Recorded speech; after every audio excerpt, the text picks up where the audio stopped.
ಪ್ರೀತಿಯ ವಿದ್ಯಾರ್ಥಿಗಳೇ, ನಮ್ಮ ಭಾರತದ ರಕ್ಷಣಾ ವ್ಯವಸ್ಥೆಯಲ್ಲಿ ಪ್ರಮುಖ ಪಾತ್ರ ವಹಿಸ್ತಕ್ಕಂಥ ವ್ಯವಸ್ಥೆ ಅಂತಂದ್ರೆ ರಕ್ಷಣಾ ಪಡೆಗಳು.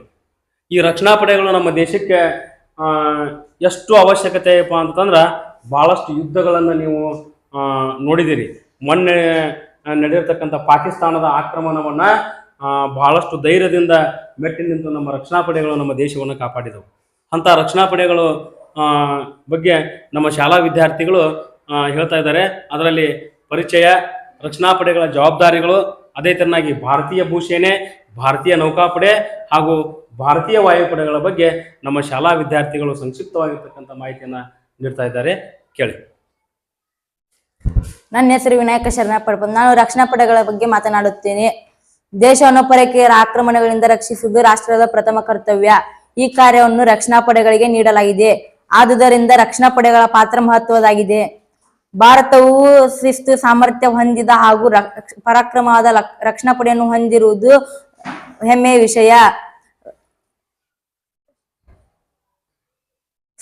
ಸ್ವಾತಂತ್ರ್ಯ ಬಂದ ಮೇಲೆ ನಮ್ಮ ದೇಶದ ಸಮಗ್ರತೆಗೆ ಸವಾಲುಗಳು ಎದುರಾದಾಗ ನಾವು ಅವನ್ನು ಸಮರ್ಥವಾಗಿ ಎದುರಿಸಿದ್ದೇವೆ. ಚೀನಾ ಮತ್ತು ಪಾಕಿಸ್ತಾನದ ದಾಳಿಗಳು ನಮ್ಮ ಸೇನಾಪಡೆಗಳು ತಾಯಿನಾಡಿಗಾಗಿ ಎಲ್ಲ ತ್ಯಾಗಕ್ಕೂ ಸಿದ್ಧ ಎಂಬುದನ್ನು ಕಾರ್ಗಿಲ್ ಯುದ್ಧದಲ್ಲಿ ಪ್ರದರ್ಶಿಸಿದ್ದೇವೆ. ಇಷ್ಟು ನನ್ನ ಮಾಹಿತಿ. ನಾನು ರಕ್ಷಣಾ ಪಡೆಗಳ ಜವಾಬ್ದಾರಿ ಬಗ್ಗೆ ಒಂದಿಷ್ಟು ಮಾಹಿತಿಯನ್ನು ಹೇಳುತ್ತೇನೆ. ದೇಶದ ಗಡಿ ಪ್ರದೇಶಗಳ ರಕ್ಷಣೆ, ದೇಶದ ಸಮಗ್ರತೆಯನ್ನು ಕಾಪಾಡುವುದು, ಕಳ್ಳ ಸಾಗಾಣಿಕೆ ಮತ್ತು ಕಾನೂನು ಬಾಹಿರ ಚಟುವಟಿಕೆಯನ್ನು ತಡೆಗಟ್ಟುವುದು.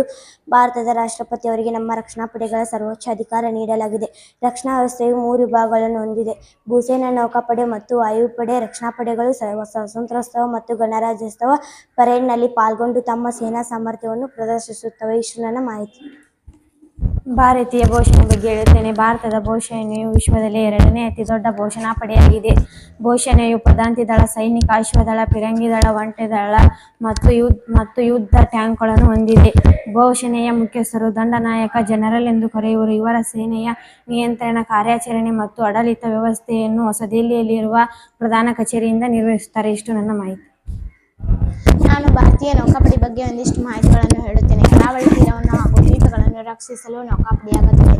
ಭಾರತದ ನೌಕಾಪಡೆಯು ಜಗತ್ತಿನಲ್ಲಿ 6ನೇ ಅತಿ ದೊಡ್ಡ ನೌಕಾದಳವಾಗಿದೆ. ಅದರ ಮುಖ್ಯಸ್ಥನನ್ನು ಅಡ್ಮಿರಲ್ ಎಂದು ಕರೆಯುತ್ತಾರೆ. ನೌಕಾಪಡೆಯ ಮುಖ್ಯ ಕಚೇರಿ ನವದೆಹಲಿಯಲ್ಲಿದೆ.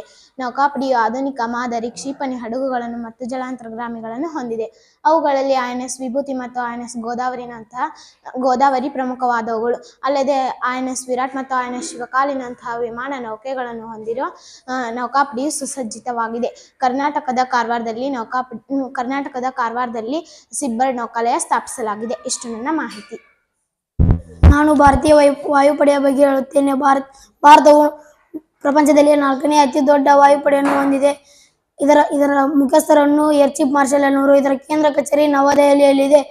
ಆಡಳಿತದ ಅನುಕೂಲಕ್ಕಾಗಿ ಇದನ್ನು 7 ಕಮಾಂಡ್ಗಳಾಗಿ ವಿಂಗಡಿಸಲಾಗಿದೆ. ಬೆಂಗಳೂರು, ಹೈದರಾಬಾದ್, ತೆಲಂಗಾಣ ಮತ್ತು ದಿಲ್ಲಿಗಳಲ್ಲಿ ಇದರ ತಮಿಳುನಾಡು ತರಬೇತಿ ನೀಡುವ ಪ್ರಮುಖ ಕೇಂದ್ರಗಳಿವೆ. ಇಷ್ಟು ನನ್ನ ಮಾಹಿತಿ.